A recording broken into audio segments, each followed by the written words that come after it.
This is the weekly sales meeting for September 14th, 2025. My name is Chris Fleming. You can reach me at chris@cdmediaconsulting.com or go to our website at cdmediaconsulting.com. Today's topic, the impact of your words. In sales, words are your tools. They are the bridge between the problem your buyer has and the solution you provide. Outside salespeople don't rely on walk-in traffic or impulse buyers. We go out, start conversations, build relationships, and close business based on trust. That trust is built or broken by words.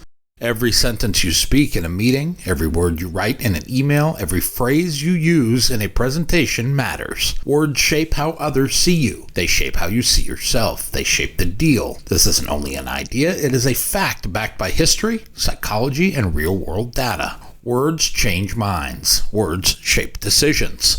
Words build relationships or destroy them. As the author Rudyard Kipling once wrote, words are, of course, the most powerful drug used by mankind. In sales, this power can be used to create clarity and confidence or confusion and doubt. The choice is entirely ours. Words create first impressions, and you don't get a second chance to make those. You often have seconds to create a strong first impression. Janie Willis and Alexander Todorov are psychologists at Princeton University. They found that it takes less than 1/10 of a second to form an impression of someone's trustworthiness. Words are a big part of that. Buyers will decide very quickly if they like and if they trust you. If you sound unsure, scripted, arrogant, or vague, you've already lost ground. Imagine calling a prospect and saying, "I just want to check in." That sounds weak. It signals you don't have anything new to offer. Compare that to, "I have an idea that might help you solve that problem we talked about last week." That second sentence has purpose, energy, and value. The words you use show whether you are only another salesperson or a true business partner. These words define how you are treated. Your words signal competence. They can also convey a lack of it. Buyers are busy. They don't want a sales pitch. They want perspective. If you fumble your words, overuse filler phrases, or speak in generalities, they question whether you know what you are talking about. A study by Gartner shows that high-performing salespeople use what they call commercial insight. That means offering a unique perspective in the buyer's language. That starts with using words that make your message easy to understand and act on. Let's say you tell a buyer, "We are best in class at service and customer focused." Those are buzzwords. They don't mean anything. But if you say, "We've helped a company similar to yours increase qualified leads by 21% in the last quarter. We did it by changing the marketing plan to include broadcast radio or broadcast television." That is specific. It builds credibility. It shows you are not guessing, you are solving. Words influence emotion, and emotion drives decisions. Many people think sales is all logic, but emotion plays a bigger role than most realize. A study by Google found that business-to-business buyers are more emotionally connected to brands than B2C buyers. Why? Because B2B purchases come with personal risk. Your buyer could lose budget, credibility, or even their job if they choose the wrong vendor. That means the words you use either build trust or build fear. And again, this is your choice.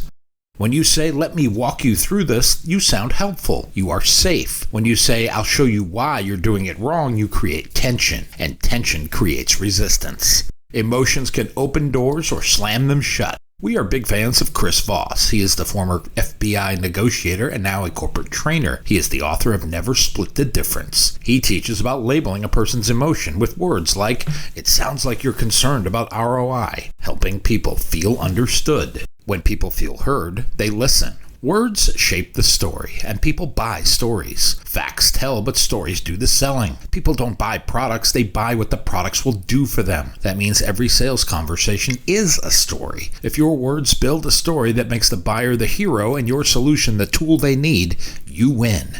If your words are dry, confusing, or self-centered, you lose. Which way will you play it? Let's say you're selling software that saves time. Don't say, "Our platform automates reports." Say, "Before using our platform, a client like you spent 6 hours a week pulling reports. Now they spend 20 minutes. That's 5.5 hours back in their week. And what can you do with that time? You could focus on more strategy than spreadsheets." That story paints a picture. That story has power. If I were selling a fuel-efficient vehicle, that might be the frame I would choose. You can save 2 tanks of gas a month. That is $100 in your pocket. What will you spend it on? Neuroscientist Paul Zak found that when people hear stories, their brains release oxytocin. That is the trust hormone. That is why great salespeople don't deliver facts. They use words that build emotional connections and create mental movies. Words can show both respect and disrespect. Most buyers are experts in their field. They expect to be treated as equals, not talked down to. If you use language that is dismissive, assumptive, or self-centered, they will pull away. Saying things like, "Let me educate you on this," or "It's really simple," can come off as condescending. Instead, you can say, "You probably know this already, but here's what we're seeing in your industry." This framework respects the buyer's intelligence while continuing to offer value. Respect is also shown through careful listening and word choice. When a buyer raises an objection and you respond with, "That's not true," you're starting an argument. But if you say, "It sounds like you've had a frustrating experience before. Would it help if I walked through how we're different?" You are showing empathy. And empathy opens doors that arrogance never will. Words can build momentum or kill it. Your choice. Sales is a series of small steps. Every conversation should move the deal forward. But the wrong words can stall progress and even shut it down. For example, when a seller says "just checking in" or "touching base," it feels passive. The buyer hears, "I don't know what else to say." But when you say, "I know the last time we talked the timing wasn't right. Has anything changed that would make this more urgent now?" You give the buyer a reason to respond. If you say, "I just wanted to follow up," that is a limiting phrase. But if you say, "You mentioned you would be ready to start on Friday. Are we on track for that start date?" that is intentionally direct. Great salespeople don't merely talk, they guide. They use words to create next steps, frame the future, and move the buyer toward a decision. They say things like, "Here's what happens next," or "These are the next steps," or "Let's put something on the calendar while we are both here." Clear language leads to clear outcomes. According to Salesforce, high-performing sales teams are 2.3 times more likely to use a clearly defined sales process. That process lives in language. If your process has stages like discovery, solution, and proposal, your words should reflect each step. It needs to be clear and concise. Otherwise, the buyer won't know where they are or where they're headed. Words impact price perceptions and the perception of value.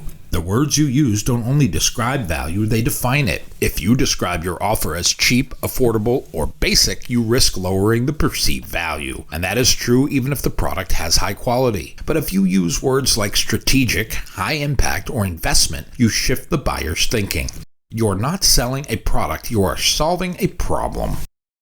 That mindset shift comes from language. A Yale study found that the way something is described can change how people feel about it. That description changes the feeling even when the thing itself doesn't change. Words have framing power. Saying "this service helps teams grow faster" sounds different from "this is nice to have." The first feels necessary. The second feels optional. In selling, buyers don't always choose the lowest price. They choose the option that feels safest, smartest, and most valuable. Your words help them feel that way. Your words are a mirror of your preparation and discipline. When sellers lean on cliches or overuse buzzwords, it signals a lack of effort and insight. Buyers notice. It tells them you didn't do the work. But when your language is clear, thoughtful, and tailored to their world, it shows you came prepared. That earns respect. Sharp words reflect sharp thinking. And when trust is everything, the right words send the message that you are serious, capable, and worth listening to. Opening a meeting with, "So tell me about your business," makes you sound unprepared.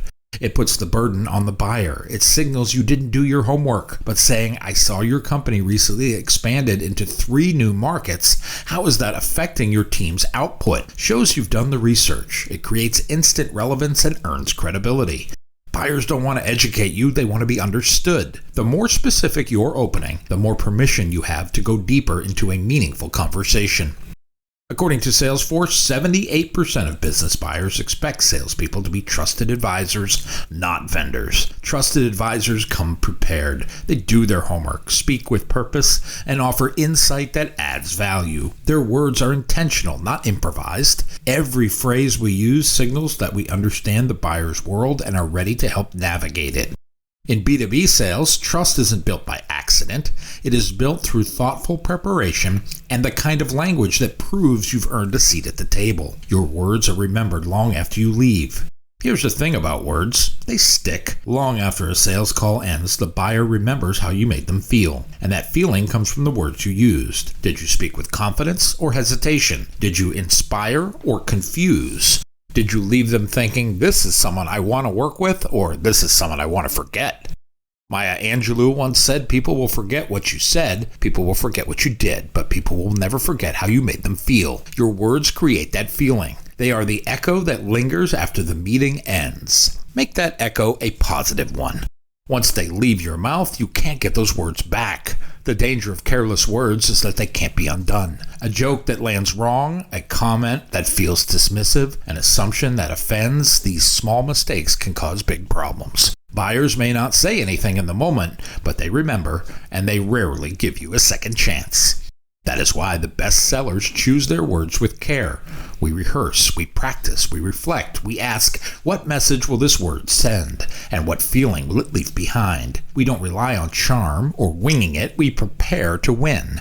The bottom line is that your words are a strategy. You don't get unlimited chances, you have to earn time, trust, and attention. Every conversation matters, every sentence counts. Words are not noise, they are your strategy. Mark Twain wrote, the difference between the right word and the almost right word is the difference between lightning and a lightning bug. That is what this all comes down to. The right words open doors, the wrong words close them. And when you are out selling, closed doors never come back. Learn to speak with precision. Learn to ask better questions. Always prepare, reflect, and revise. Make your words a part of your sales strategy, not an afterthought. Because words have power. They shape impressions. They build trust. They define value. And they turn conversations into contracts. That is not only talk, that is real selling. My new book, Double Your Revenue, is now available on Amazon.com. If you like what you have heard here today, please consider ordering a copy or two. You can always send one to a friend. Go to cdmediaconsulting.com right now and follow the instructions to order.